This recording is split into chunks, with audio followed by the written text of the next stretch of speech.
Dumating na po dito sa Dahig si VP Sara kasama ang kanyang ina, si Ma'am Elizabeth. Dumating na rin po dito ang ating Dragon Lady, Maharlika. So unti-unti na po silang dumarating para po sa okasyon sa 31 kung saan magkakaroon po ng malaking pagpupulong. Okay, para po sa kaarawan ni VP Sara. No?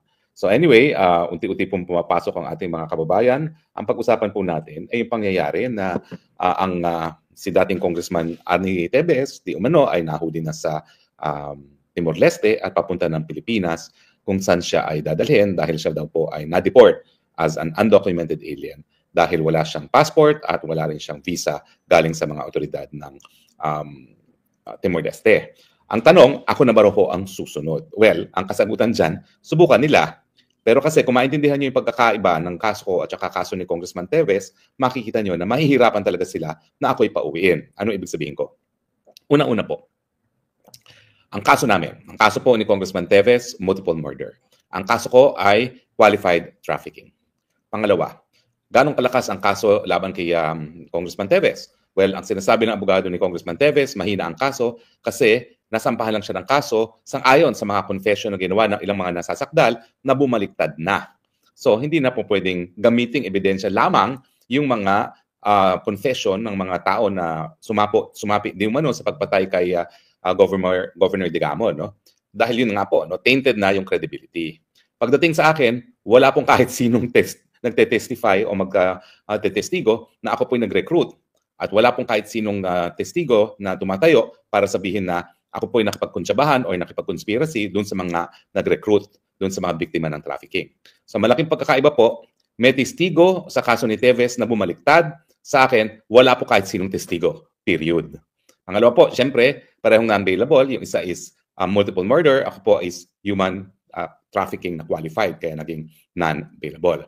Pero bukod pa po doon, sa proseso, si Congressman Arnie po nag-apply ng asylum sa sa Timor-Leste, pero ang kanyang application po ay na-deny.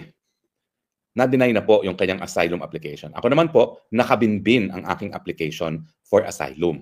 At dahil kasapi po ang Netherlands ng Convention on the Rights of Refugees and Asylum Seekers, hindi po ako po pwedeng mapauwi sa Pilipinas hanggang hindi pa tapos yung proseso ng aking asylum. So yan na naman po yung pagkakaiba namin.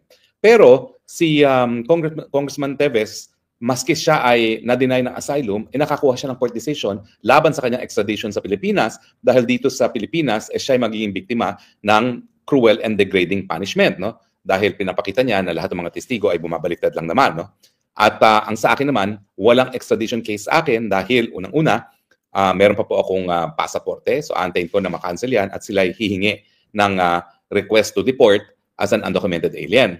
Ang problema po, yung opisina nag-handle ng mga deportation dito sa Netherlands, sa pangalan, Immigration and Naturalization Division, IND, siya rin opisina na naghahawak na aking asylum. So the moment na magbigay abiso sila na si Harry Roque wala ng passport, undocumented at dapat na ma-deport, yan po ay papadala rin nila sa parehong departamento kung saan nakabinbin yung aking asylum request. No? So automatically, hindi ako mapag-deport dahil alam naman nila na bilang silang ahensya ng gobyerno ng Netherlands na nagpapatupad ng karapatan ng asylum na hindi ako po pwedeng mapa-deport miski ako ay undocumented alien. Now, yan po yung sinasabi ng non-refuma. Ito po yung karapatan ng mga asylum seekers. Unang-una is yung non-prosecution maski ikaw ay pumasok ng walang travel document or walang visa. So ako po, pumasok na merong visa, pero kung ma-revoke ang ating pasaporte, mawawalan ako ng passport, pero makikita nyo po, kabahagi ng non-refuma, hindi ako po pwedeng malitis. Maski na mawalan ako ng passport. At pangalawa, hindi nga ako po pwedeng ma-deport pabalik doon sa bansa na aking inalisan. No? At ito nga po ay bansang Pilipinas. So, ang pagkakaiba naman ni Kong Tevez, meron siyang court decision na hindi siya po pwedeng ma-extradite, bagamat binaliwala o binasura ang kanyang asylum. Sa akin, wala akong ganyang court decision, pero dahil nakabinbin pa yung aking asylum application, hindi naman ako po pwede talagang ma-deport back to the Philippines. Pero ang pinakamalaking pagkakaiba namin, ang Timor-Leste nag-a-apply para sa ASEAN membership. Ngayon, kakatapos lang ng pantaunang pagpupulong ng mga bansang ASEAN. At sigurado ako na nagkaroon ng bulungan sa panig ni Presidente Marcos at ng Presidente Horta ng Timor-Leste. At tingin ko ang naging kasunduan ay ibigay mo sa akin si Arnie Tevez, hindi ako tututol sa iyong pagiging miyembro ng ASEAN. Kasi ang Timor-Leste po ngayon ay aplikante pa lang at kinakailangan walang miyembro ng ASEAN na tututol sa membership ng Timor-Leste. Kasi nga, ang prinsipyo sa ASEAN ay consensus. Hindi po pwedeng mag-adapt ng kahit anong desisyon na hindi lahat ng miyembro ay pumapayag. So yung pagpasok ng Timor-Leste bilang miyembro, yan po ay kinakailangan sang-ayunan ng Pilipinas at kapalit nga ng pangsang-ayon ng Pilipinas sa pagiging miyembro ng Timor-Leste sa ASEAN. Ang pinalit naman ay ang pagkatao ni Congressman Arnie Teves. Now, hindi ko po alam kung talagang naisakay na sa eroplano as of now sa broadcast itong si Congressman Teves. No? Ang alam lang natin ay ipapadeport na siya, hawak siya ng mga otoridad ng Timor-Leste at hindi ko lang alam kung paano nangyari yun. Hawak din daw ng otoridad ng Pilipinas. No? Pero ang alam ko, nakakuhang abogado ni ex-Congressman Teves ng petition for writ of habeas corpus, so hindi siya po pwedeng mailabas ang bansa hanggang hindi ipinipresenta sa hukuman. So hanggang ngayon po, wala akong balita kung talagang naisakay na si Congressman Teves. Pero sa akin, magman hindi ako lawyer sa Timor-Leste, yan din po yung sana gagawin ng mga abogado ni Tatay Digong, kaya dumulog kami mismo no, para kay Kong Pulong, via petition for habeas corpus and certiorari para nga po habang hindi pa sana umaalis ng Villamor Air Base si Tatay Digong, makarating na yung writ of habeas corpus na mag-o-order sa mga otoridad na dalhin ang pagkatao ni Tatay Digong sa hukuman at i-explain kung bakit dapat siya madetena. Yung writ of habeas corpus naman kay Kong Teves, ganyan din po ang epekto niyan. Bagamat hawak na siya ng otoridad ng Pilipinas at ng Timor-Leste and ready na for deportation, kung lumabas on time yung writ ng hukuman, hindi naman po pwede baliwalain ng Timor-Leste yan. Although alam niyo naman, bagong bansa ang Timor-Leste, so mahina pa rin ang mga institusyon. At itong mga pangyayari na bagmat mayroong Court of Appeals decision sa Timor-Leste na pinagbabawal ang extradition niya sa Pilipinas at ngayon nga ay dinudukot, ay napapakita na mahina talaga yung mga institusyon pa sa Timor-Leste. Dahil alam niyo naman po yan, dati sila po ay sinakop ng bansang actually pati Indonesia yan no? Sinakop sila no? At ngayon lang sila nagkaroon ng kalayaan at siyempre nais nilang sumapi dito sa ASEAN. No? Pero obviously, ito po yung tinatawag na mga new democracies na marami pang pagsusubok. At nakikita nyo rito sa karanasan ni Congressman Arnie Teves na talagang mahina pa ang hudikatura ng Timor-Leste kung ikukumpara mo sa ibang bansa. Kasama na rin Pilipinas. Ako naman po naniniwala ako na malakas po ang ating hudikatura. Bagamat, siyempre po, subject din to political pressure. So yan po mga pagkakaiba ha. Una-una, hindi po ako akusado ng murder. Pangalawa, wala pong kahit sinong testigo na nag-issue ng complaint affidavit na nagsasabi na ako'y nag-recruit para sa pagsamantalahan ang trabaho ng ibang tao sa pamamagitan ng dahas at walang kahit sinong testigo na nagsasabi na ako po'y nakipagkunsyabahan sa kahit sinong nag-traffic. No?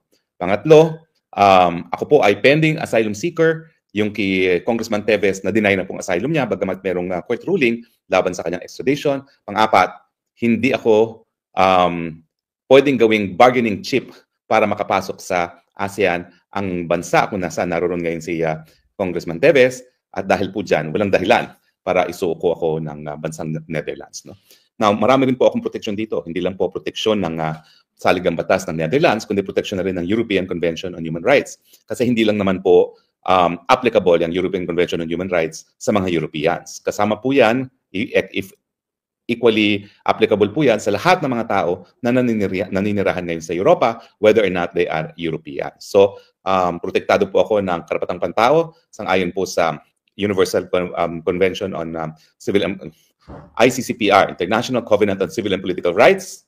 Nakasapi po ang Holland na isinabatas po sa Holland at protektado rin ako ng European Treaty on Human Rights na isinabatas din dito sa Holland. So, suma total, hindi totoo na ako nang susunod. Siyempre, sa isipan ng mga bangag, gusto nila ako nang sumunod. Pero sa katunayan po, hindi po mangyayari yon. Kasi protektado po ako ng karapatang pantao sa paghingi ng asylum at dahil nga po dyan, meron tayong karapatan ng non-refoulement. So mabibigo po ang kanilang mga maitim na balak sa akin. Ang tanging pamamaraan na ako'y makuha nila ay through kidnapping. Bibigyan ko na po sila ng abiso. Miski i-kidnap nyo ako, hindi nyo ako maisasakay sa aeroplano kasi wala nga akong travel document. Nasa Dutch authorities. Walang airport dito sa Europe, kahit magkano pang ibayad nyo, napapayag na isakay ako sa aeroplano na wala akong kahit anong travel document. Siyempre, hahanapan ka ng passport unang-una. No? At siguro, protection na rin namin mga asylum seekers na yung passport namin ay nasa Dutch government para nga garantiya na hindi kami sapilitang mailalabas ng mga bansang tinakasan namin, linayasan namin, no? Sa pamamaraan ng kidnapping. So sa akin naman po, win-win solution yung wala akong passport ngayon. Kaya nga kung tatanungin ako, kakancel daw ang passport, well, wala pong basihan kasi iba ang legal definition ng pagiging pugante. Ang pagiging pugante ay umalis ka ng bansa matapos magkaroon ng warrant of arrest. Matagal na po akong wala sa bansa bago pa na-issue ang ganyang warrant of arrest na yan. So hindi ako pugante. At syempre, pangalawa po, malinaw po talaga ha. Siguro po ngayon, sasabihan ko din sa aking mga kasama na mag-publish ng simplified version ng resolution. Siguro yung mga portions lamang na nababanggit ang pangalan ko kasi meron po yung na ito ang demanda labang kay Harry Roque, ito ang sagot ni Harry Roque, ito ang desisyon namin kung madadawit ba sa kaso si Harry Roque o hindi. At yun nga po, yung kanilang reasoning, dahilan kung bakit nila ako dinawit, halos wala.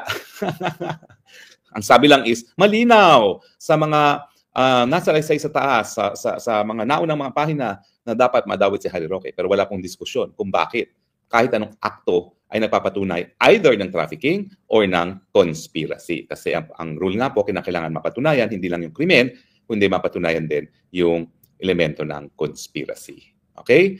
So anyway, mag-abang po tayo ng mga balita galing sa kampo ni Vice President Duterte. Di pa po kami nagkikita. Meron po kaming tentative date ng araw na pagkikita. Pero ngayon po, patungo po kami sa photo exhibit ng ating Tatay Digong kung saan magkakaroon ng pagtipon-tipon ng ilang mga Pilipino. Pagkatapos noon ay pupunta kami ulit sa Duterte Street.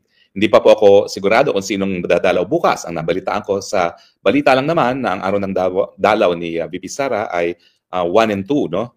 June 1 and 2. So baka itong this Friday, dalaw this Friday bukas, no, na 30, baka si Kuya Bong pa rin, pero I understand that maya-maya lamang itatawag na si Kuya Bong para ma-confirm kung sinong papasok sa araw ng Biyernes. Kasi syempre, inaasahan din ni Tatay Digong dahil nakaugalian na yon na every Tuesday and Friday ang bisita sa kanya, na merong bibisita sa kanya. Bagamat ng huling pasok nga ni Kuya Bong, sinabi niya na nagpaalam na siya dahil ang papalitan sa kanya ay si VP Sara. Pero hindi pa natin nakukuhanan po yan ng kumpirmasyon. No?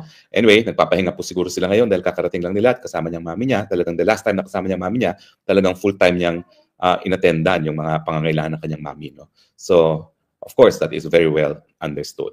Anyway, so abangan niyo lang po ang mga latest developments dito sa The Hague. Meanwhile, ito po yung Spokes Nagbayan nagsasabi, I love you, Philippines. You're the only country that I have. You're the only country I love. God bless the Philippines. Bye!